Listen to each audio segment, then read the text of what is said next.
श्री कृष्ण ने क्यों नहीं किया था राधा से विवाह? इस वजह से अधूरा रह गया था।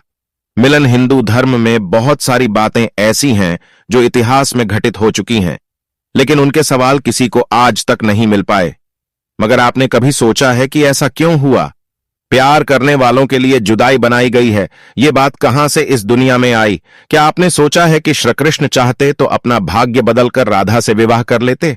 इन सभी सवालों के बीच हम आपको कुछ सवालों के जवाब देंगे कि और हर सच्चा प्यार अधूरा क्यों रह जाता है। ऐसा कहा जाता है कि श्री कृष्ण और राधा का प्रेम अमर है और इनके प्रेम ही मिसाल हर प्यार करने वाले देते हैं, और ये उनके लिए एक मिसाल भी है।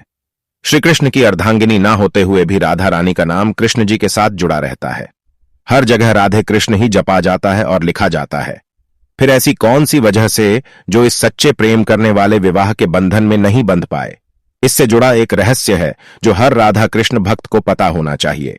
ब्रह्मा वैवर्त पुराण में एक कथा का उल्लेख किया गया है जिसमें श्री कृष्ण और राधा गोलोक में रहते थे। एक बार कृष्ण अपनी पत्नी विरजा के साथ घूम रहे थे, तभी राधा वहां मौजूद नहीं थी। परंतु थोड़ी देर बाद जब वे वापस लौटी तो कृष्ण जी को विरजा के साथ देखकर क्रोधित हो गईं। क्रोध में आकर राधा ने श्री कृष्ण को अपशब्द कह दिए और उनका अपमान करने लगीं। ये विरजा से सहन नहीं हुआ और कृष्ण जी को छोड़कर नदी में परिवर्तित हो गईं, और इसके बाद कृष्ण जी बहुत दुखी हो गए थे। विरजा के जाने के बाद भी राधा का क्रोध शांत होने का नाम नहीं ले रहा था और वे कृष्णा से बहुत नाराज थीं।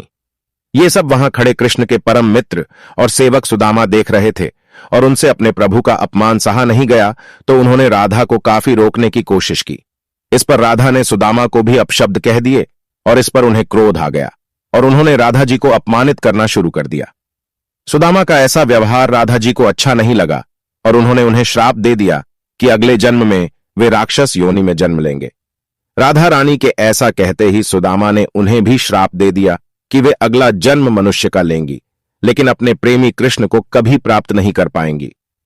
इसी श्राप के चलते राधा रानी ने अपना अगला जन्म वृषभानु और कीर्ति की पुत्री के रूप में लिया और बाद में श्री कृष्ण को कंस का वध करने के लिए जाना पड़ा और यहीं वे दोनों हमेशा के लिए बिछड़ गए। ऐसा कहा जाता है कि राधा का विवाह रायाण नाम के एक वैश्य से हो गया था और विवाह के बाद राधा जी ने अपने पति के पास अपनी छाया स्थापित की और वे बैकुंठ को लौट गई थीं। एक दूसरी कथा के अनुसार कृष्ण जी से अलग होने के बाद राधा रानी का विवाह अभिमन्यु के साथ हो गया था। वैसे तो राधा और कृष्ण का विवाह नहीं हो पाया और पुराणों